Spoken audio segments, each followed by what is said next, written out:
Fan mail, interviews, क्योंकि लोग उसे किलर नहीं मानते थे, वो उसे हीरो मानते थे। ये है पेड्रो रॉड्रिगेज फिलो की कहानी, पेड्रिनो माटाडोर, ब्राजील।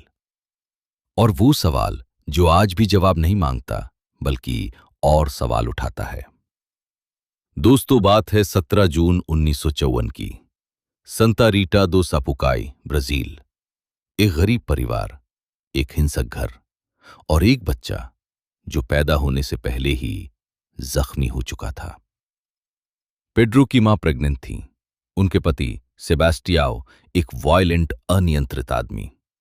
एक दिन गुस्से में उन्होंने गलती से प्रेग्नेंट पत्नी के पेट पर एक हो से चोट मार दी।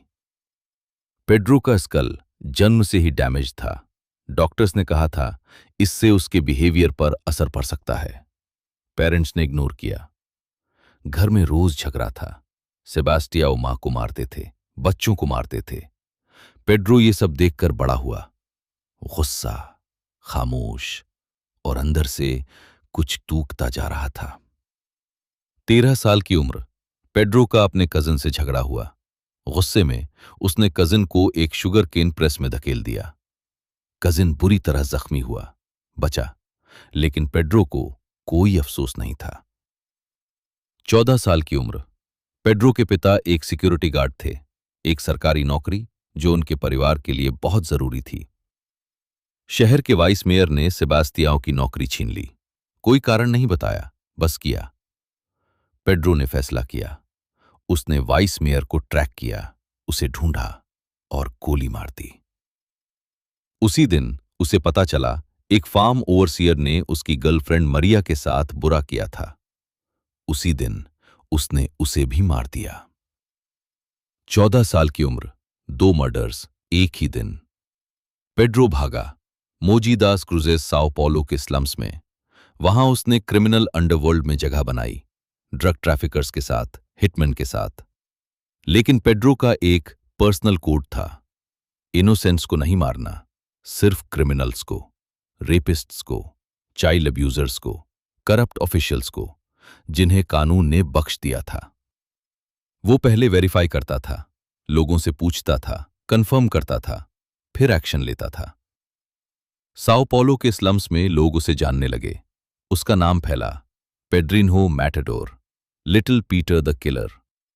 लेकिन स्लम में लोग उससे डरते नहीं थे, वो उसे प्रोटेक्ट करते थे, क्योंकि वो लोग जिन्हें पेड्रो ने मारा वो वही लोग थे जो स्लम के लोगों को टेरराइज करते थे, जिनसे पुलिस डरती थी, जिनसे कानून डरता था। 1973 में पुलिस ने आखिरकार पेड्रो को ट्रेस किया, अरेस्टेड।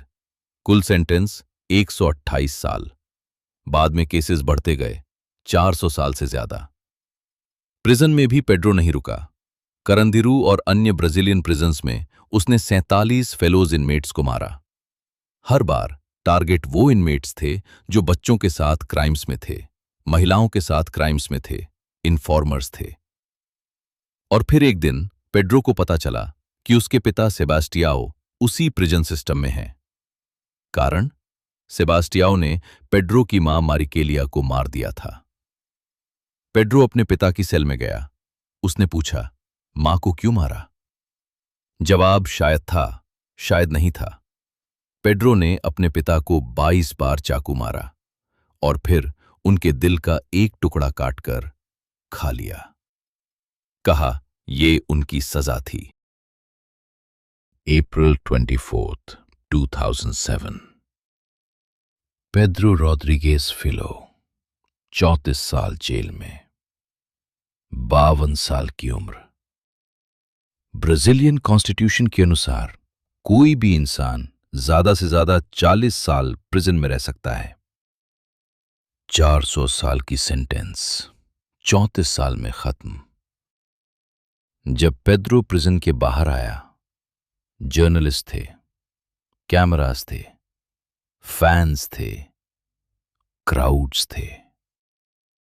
लोग रो रहे थे, लोग चीयर कर रहे थे, एक सीरियल किलर के लिए, 71 से ज्यादा मर्डर्स के लिए, 47 प्रिजन किल्स के लिए।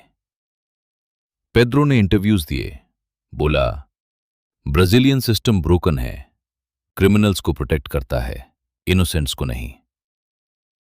उसने यूट्यूब चैनल शुरू किया, पेड्रिनो मैटाडोर, क्राइम के बारे में, जस्टिस के बारे में, प्रिजन लाइफ के बारे में। Millions of followers, millions of views. एक विक्टिम की मां ने कहा, उसने मेरे बेटे को मारा। मेरा बेटा क्रिमिनल नहीं था, वो रॉन्ग प्लेस पर था। And now this man is a social media star. 2011 में पेड्रो को फिर अरेस्ट किया गया, थ्रेटनिंग बिहेवियर, बेल पर रिलीज, फिर से फ्री। आज पेड्रो रॉड्रिगेज फिलो ब्राजील में अलाइव है, semi public figure, controversial, 71+ murders, 34 साल जेल, फिर फ्री। और ब्राजीलियन कानून ने इसे अलाउड किया। पेड्रो रॉड्रिगेज फिलो की कहानी एक बहुत जरूरी सवाल उठाती है, क्या एक किलर हीरो हो सकता है? पेड्रो ने जिन्हें मारा उनमें से ज्यादातर सच में क्रिमिनल्स थे, रेपिस्ट्स थे, चाइल्ड अब्यूसर्स थे, करप्ट ऑफिशियल्स थे। लेकिन उसने खुद ही जज बनने का फैसला किया, जूरी बनने का फैसला किया, एग्जीक्यूशनर बनने का फैसला किया, बिना किसी ट्रायल के, बिना किसी प्रूफ के, बिना किसी अकाउंटेबिलिटी के। और वो गलत भी हो सकता था, शायद कुछ विक्टिम्स इनोसेंट थे, हम कभी नहीं जान सकते। दोस्तों, कानून इसीलिए होता है ताकि हर इंसान खुद नहीं बन जाए कातिल। जब कानून फेल होता है तो पेड्रो जैसे लोग पैदा होते हैं, और जब पेड्रो जैसे लोग हीरो बन जाते हैं तो समझिए कानून बहुत बुरी तरह फेल हो चुका है। तो दोस्तों, ये थी पेड्रो रॉड्रिगेज फिलो की वो कंट्रोवर्शियल, वो शॉकिंग, वो सोचने पर मजबूर करने वाली सच्ची कहानी। अगर ये वीडियो आपको पसंद आई तो लाइक जरूर करें, चैनल को सब्सक्राइब करें और नीचे कमेंट में बताइए, क्या पेड्रो रॉड्रिगेज फिलो एक विलन था या एक हीरो? ये डिबेट मैं भी देखना चाहता हूं। मैं पढ़ूंगा हर एक कमेंट। मिलते हैं अगली कहानी में जो इससे भी ज्यादा आपको अंदर से हिला देगी। तब तक अपना ख्याल रखना।